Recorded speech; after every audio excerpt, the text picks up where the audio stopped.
Les ténèbres l'enserrent. Des visions grotesques défilent, un cauchemar éveillé. Arthur se débat, prisonnier d'un songe cruel. Des corbeaux, noirs comme l'ébène, le fixent de leurs yeux perçants.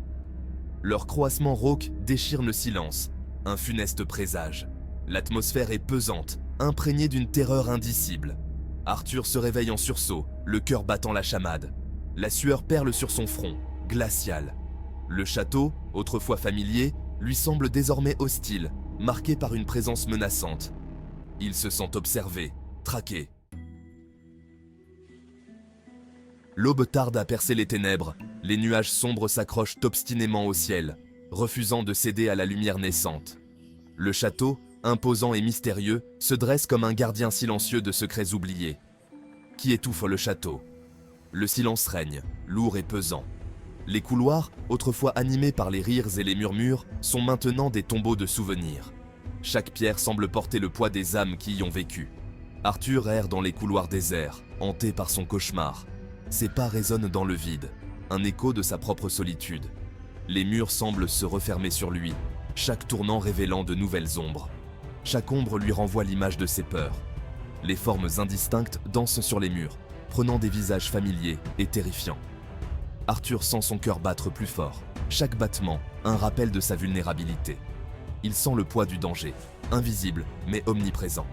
Chaque souffle de vent, chaque craquement de bois semble annoncer une menace imminente. Arthur sait qu'il n'est jamais vraiment seul, que quelque chose ou quelqu'un l'observe. La rencontre avec Lance est glaciale, tendue. Les mots échangés sont tranchants, chaque phrase une épée dégainée. Les yeux de Lance, autrefois pleins de chaleur, sont maintenant froids et distants. Le regard de son ancien mentor est indéchiffrable, un mélange de pitié et de résignation. Arthur cherche des réponses dans ses yeux, mais ne trouve que des questions. Le silence entre eux est assourdissant. Les paroles de Lance résonnent dans l'esprit d'Arthur, lourdes de sens cachés. Chaque mot semble porter un fardeau, une vérité non dite. Arthur se perd dans ses pensées, cherchant à déchiffrer le message caché. Le roi Héralite le convoque, une requête inhabituelle qui ne présage rien de bon.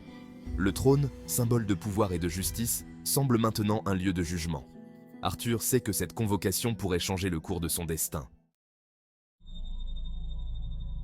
L'attente est une torture. Chaque seconde qui passe semble s'étirer à l'infini, rendant l'air presque irrespirable. Arthur, le jeune chevalier, sent son cœur battre à tout rompre, chaque pulsation résonnant comme un tambour de guerre dans ses oreilles. Arthur se prépare à rencontrer le roi, chaque instant amplifiant son anxiété.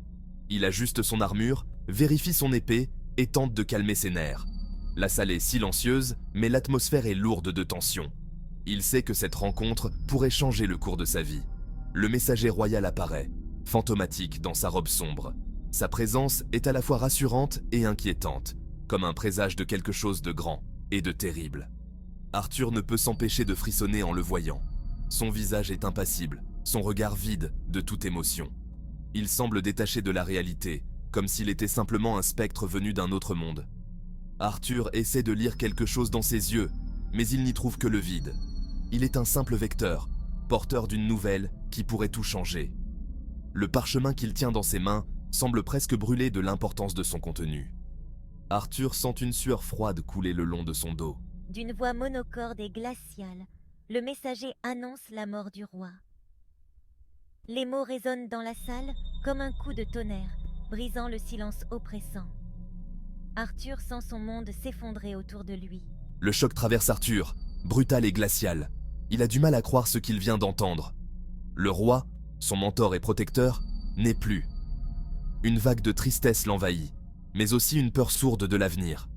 Il est pris dans un tourbillon d'émotions contradictoires, incrédulité, tristesse, mais aussi une pointe de suspicion. Comment cela a-t-il pu arriver? Qui pourrait en bénéficier? Les questions se bousculent dans son esprit, mais aucune réponse ne vient. La disparition du roi ouvre la voie à une ère nouvelle, incertaine et potentiellement dangereuse. Le royaume est désormais sans guide, et les forces du mal pourraient en profiter pour semer le chaos. Arthur sait qu'il doit se préparer à affronter des défis encore plus grands. Le destin du royaume repose peut-être désormais sur ses épaules. Malgré la peur et l'incertitude, Arthur sent une détermination nouvelle naître en lui. Il sait qu'il doit honorer la mémoire du roi, en protégeant le royaume.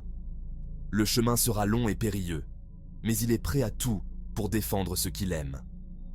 Alors que l'aube se lève sur le royaume, Arthur se tient prêt. Une nouvelle ère commence, et avec elle, de nouvelles opportunités et de nouveaux dangers. Le messager spectral a apporté une nouvelle sombre, mais il a aussi allumé la flamme de l'espoir dans le cœur d'Arthur. La salle du trône est plongée dans une semi-obscurité, l'atmosphère lourde de tension. Le conseil est assemblé, les visages fermés, marqués d'une gravité solennelle. Arthur sent les regards peser sur lui, scrutant ses réactions, guettant la moindre faiblesse. Les accusations fusent, acerbes et directes. Arthur est mis en cause. Son lien avec les Asuras brandi comme une arme. On l'accuse de trahison, de mettre en danger le royaume. La colère gronde en lui, mais il se retient, conscient des enjeux. L'étau se resserre, le débat s'envenime, les accusations se transforment en menaces voilées. Arthur sent l'étau se resserrer autour de lui, la méfiance du conseil palpable. Il est pris au piège, contraint de se défendre contre des ennemis invisibles. La tension est à son comble. Arthur est tiraillé entre le désir de se défendre et la nécessité de protéger sa famille. Il mesure la gravité de la situation, conscient que chaque mot, chaque geste peut avoir des conséquences désastreuses. L'ombre de son père plane sur l'assemblée. Arthur se souvient des sacrifices qu'il a dû faire, du poids du pouvoir qu'il a porté sur ses épaules. Il comprend que la couronne n'est pas un symbole de gloire, mais un lourd fardeau. Arthur refuse de céder à la panique. Il sait qu'il doit rester lucide, analyser la situation avec sang-froid. Il est le seul à pouvoir protéger ceux qu'il aime, le seul à pouvoir faire face à la tempête qui s'annonce. L'ultimatum du conseil est clair, prouver son innocence ou subir les conséquences de ses actes. Le défi est de taille, mais Arthur est déterminé à le relever. Il est prêt à tout pour protéger son honneur et sa famille. Arthur sent grandir en lui une force nouvelle, nourrie par la colère et la détermination. Il n'est plus le jeune homme naïf qu'il était autrefois. L'adversité l'a endurci, forgé en lui une volonté de fer. Le temps presse. Arthur sent le piège se refermer sur lui, chaque instant qui passe le rapprochant du précipice. Il doit agir vite, trouver un moyen de déjouer ses ennemis et de prouver son innocence. La solitude pèse sur ses épaules. Arthur se sent trahi par ceux qu'il considérait comme ses alliés. Il réalise que le pouvoir est un jeu dangereux, où la loyauté est une denrée rare. L'esprit d'Arthur est en proie au doute. Les souvenirs de son passé ressurgissent, le confrontant à ses erreurs, à ses choix impossibles. Il se demande s'il aurait pu éviter cette situation, s'il a pris les bonnes décisions. La culpabilité le ronge, mais Arthur refuse de se laisser abattre. Il sait qu'il doit se relever, se battre pour l'avenir qu'il souhaite construire. Il est le maître de son destin et il refuse de laisser le passé dicter ses actions. Dans l'obscurité de la nuit, une lueur d'espoir jaillit. Cette lueur, bien que fragile, symbolise la détermination et la résilience d'Arthur.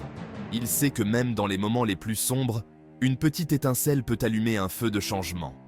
Arthur se remémore les paroles de son père, les leçons qu'il lui a transmises.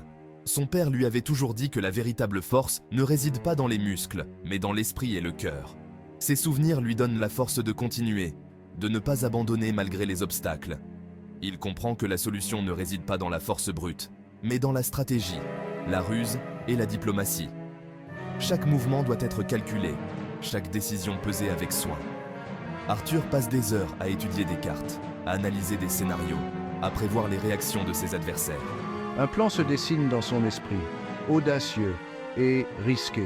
Il sait que ce plan pourrait changer le cours de l'histoire, mais il est prêt à prendre ce risque.